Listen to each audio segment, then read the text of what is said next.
Investment are subject to market risk. जब भी mutual fund में हम इन्वेस्ट करते हैं तो ये सेंटेंस हमको हमेशा सुनाई देता है, लेकिन ये मार्केट रिस्क होता क्या है, मार्केट रिस्क होता क्या है, कितने टाइप के मार्केट रिस्क होते हैं। और तो तब .com बबल भी इसको कहते हैं 2000 में भी हुआ था, तब सारे आईटी कंपनी भी गिरे थे, उसके साथ ही मार्केट भी ड्रैग हुआ था। और एक बड़ा कहावत है, जब मार्केट गिरता है तो अच्छे मैनेजर को भी पनिशमेंट मिलता है। तो इंटरेस्ट रेट जो कि मॉनेटरी पॉलिसीज में बनता है, ग्लोबली अगर इंटरेस्ट रेट्स हाई किया जाता है या फिर डोमेस्टिक मार्केट में सेंट्रल बैंक जैसे कि रेपो रेट्स पॉलिटिकल इवेंट है, और ये भी एक मार्केट रिस्क का बहुत ही इंपॉर्टेंट पार्ट है। एक एक स्टेटमेंट में मार्केट का डायरेक्शन चेंज हो जाता है। Investment are subject to market risk. जब भी म्यूचुअल फंड में हम इन्वेस्ट करते हैं तो ये वर्ड ये सेंटेंस हमको हमेशा सुनाई देता है, लेकिन ये मार्केट रिस्क होता क्या है, कभी हमने ना पढ़ा या कोई हमको एक्सप्लेन किया। तो आज हम वही मार्केट रिस्क के बारे में हम समझेंगे कि मार्केट रिस्क होता क्या है, कितने टाइप के मार्केट रिस्क होते हैं और इसके वजह से मार्केट में क्या कंडीशंस क्रिएट हो सकता है। तो चलिए, मार्केट रिस्क होता क्या है। जब मार्केट गिरता है, what is market risk. Market risk होता क्या है, जब मार्केट बढ़ता है तो सारे स्टॉक्स बढ़ जाते हैं, उनमें से अच्छे स्टॉक्स भी बढ़ जाते हैं और बुरे स्टॉक्स भी बढ़ जाते हैं। उसी तरह ही मार्केट जब गिरता है तो अच्छे बुरे सारे स्टॉक्स गिरते हैं।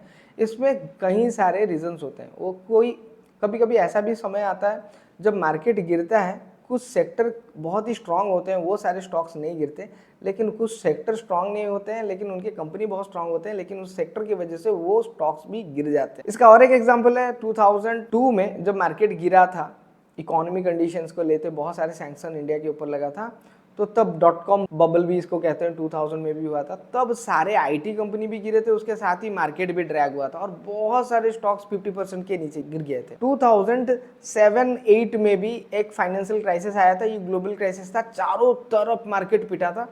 तो यहाँ पे अच्छे वाले स्टॉक्स अपने 10 साल 20 साल के पीछे के वैल्यूएशन के हिसाब से प्राइसेस चलने लगे। तो यही होता है मार्केट रिस्क। मार्केट जब गिरता है तब अच्छा भला सारे स्टॉक्स ले जाते हैं, इसलिए एक प्रोवर्ब है, एक कहावत है, जब मार्केट गिरता है तो अच्छे मैनेजर को भी पनिशमेंट मिलता है। तो वो अच्छे स्टॉक्स खरीदता है, लेकिन सारे स्टॉक्स मार्केट्स के साथ ही ड्रैग हो जाते हैं। जो 2020 में आपने देखा है कि एक बड़ा सा न्यूज़ आया और सारा स्टॉक्स गिर गया, तो लगभग सारे सेक्टर्स 40-50%, इवन इफ मार्केट ही 45% गिर गया था।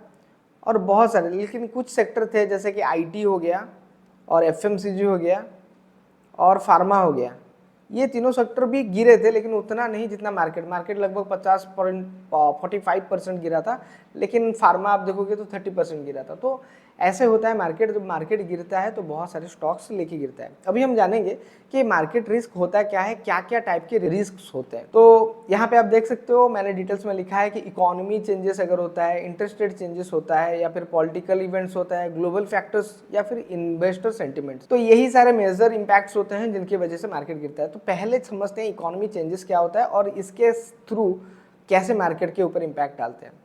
तो इकोनॉमी चेंजेस में अगर ग्लोबल जीडीपी गिरता है तो डेफिनेटली बहुत सारे सेक्टर को लेके गिरा होगा, तो ये इंपैक्ट मार्केट गिराएगा, उन सेक्टर को ज़्यादा तोड़ेगा, लेकिन जो अच्छे सेक्टर है उनको हल्का सा थोड़ा सा तोड़ सकता है। वैसे सीपीआई हो गया, कंज्यूमर प्राइस इंडेक्स, ये कंजप्शन बताता है लोगों का कंजप्शन कितना हाई है कितना लो है।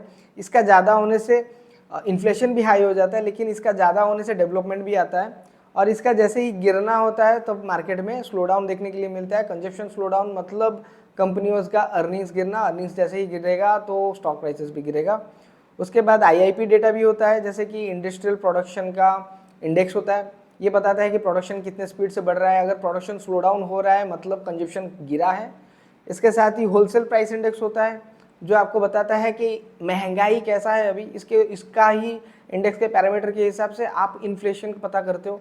इन्फ्लेशन बढ़ता है कि कंजप्शन बढ़ने पर, जैसे ही इन्फ्लेशन गिरता है, कंजप्शन गिरता है, तो बैड न्यूज़ेस शुरू हो जाते हैं, मार्केट सारे स्टॉक्स को लेके गिरा देता है। तो यही सारे रीज़न है।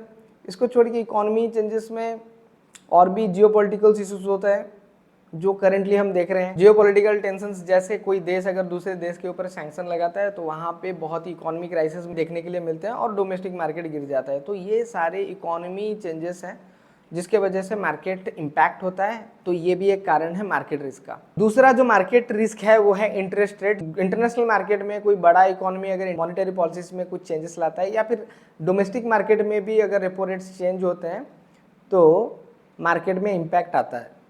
रेपो हो गया या रिवर्स रेपो हो गया या फिर CRR या SLR, ये सारे चेंजेस मॉनेटरी चेंजेस होते हैं। इससे क्या होता है कि इंटरेस्ट रेट बढ़ जाने पर कंपनियां जो लोन लिए हुए हैं उनके ऊपर ज़्यादा सूद उनको देना पड़ता है, तो उनका प्रॉफिटेबिलिटी गिरता है। तो ज़्यादातर जो डेट कंपनी होते हैं उनको जब इंटरेस्ट रेट का प्रेशर लगता है तो उनका प्रॉफिट आफ्टर टैक्स गिरता है।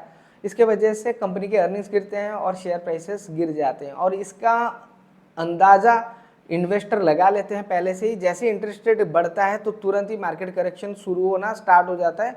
वो वेट नहीं करता अर्निंग्स नेगेटिव आएगा या नहीं। उसी तरह इंटरेस्ट रेट अगर गिरता है, रेपो या रिवर्स रेपो, तो कंपनियों के जो डेट लिए हुए हैं उनका इंटरेस्ट रेट गिरता है, तो उनका प्रॉफिट करने के चांसेस बढ़ जाते हैं।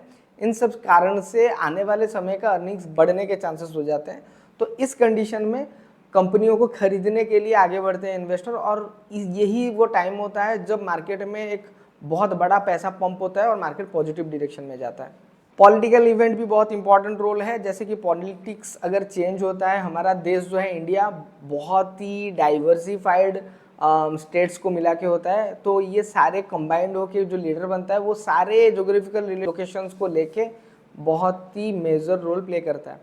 तो अगर कोई जगह पे कोई बड़ा सा इकोनॉमी कंडीशन में कोई गवर्नमेंट चेंज होता है तो ऑटोमेटिकली उस जगह पे हो सकता है आने वाले समय में बहुत ही गवर्नमेंट का एक्सपेंडिचर बढ़े या घटे, तो उस जगह का जो भी ग्रोथ है वो स्लो या हाई हो सकता है। जैसे साउथ इंडिया के जो स्टेट्स हैं, केरला या फिर तमिलनाडु, आंध्र प्रदेश, तेलंगाना, ये सारे जो स्टेट्स हो गए, इनमें अगर देखेंगे तो ज़्यादातर सेंटर में जो पार्टी है वो नहीं है। तो वहाँ पर क्या हो रहा है कि आने वाले समय के लिए जो फ्यूचर प्रोस्पेक्टिव के ग्रोथ एक्सपेंडिचर कम हो रहे हैं, कैपेक्स कम हो रहा है। तो इस वजह से गवर्नमेंट बहुत इंपॉर्टेंट है। गवर्नमेंट कोई भी स्टेप्स लेता है उसको लेके गवर्नमेंट एक्सपेंडिचर बहुत ही इंपॉर्टेंट है। गवर्नमेंट एक्सपेंडिचर ही सबसे बड़ा पैसा होता है जो कि इकोनॉमी और सेक्टर को डायरेक्शन देता है। तो जिस जिस जगह पे स्टेबल गवर्नमेंट रहता है, ग्रोथ गवर्नमेंट रहता है, वहाँ की कंपनियाँ बहुत तेज़ी से ग्रो करते हैं। और जहाँ पर जो वीक गवर्नमेंट पार्टीज रहते हैं जिनके हाथ में उतना एक्सपेंडिचर करने का सामर्थ्य नहीं रहता, तो उस जगह का ग्रोथ होने का चांसेस घट जाते हैं, करप्शन ज़्यादा होता है। उस रिलेटेड उस एरिया में जो भी कंपनीज हैं उनका बढ़ना थोड़ा स्लो हो जाता है। इसको लेके और एक दूसरा है, गवर्नमेंट जो भी होता है वो जियोपॉलिटिकल इश्यूज़ में पूरा डायरेक्ट कनेक्शन रहता है। जैसे वो डिप्लोमेसी कैसे कंट्रोल करता है, अगर कोई भी भूल चूक हुआ तो उसका जो इम्पैक्ट है पूरा GDP में आता है और पर्टिकुलरली बहुत सारे सेक्टर्स में भी आता है। जैसे रिसेंटली हमारे जियोपॉलिटिकल इश्यूज़ में हमने देखा कि कैसे तेल को लेके बहुत सारा डिस्कशन हुआ, और जैसे हमने देखा कि IT कैसे बहुत ही तेज़ी से वॉलेटाइल हो रहा है जब भी हम बात कर रहे हैं US के साथ, और US कैसे रिएक्ट करता है।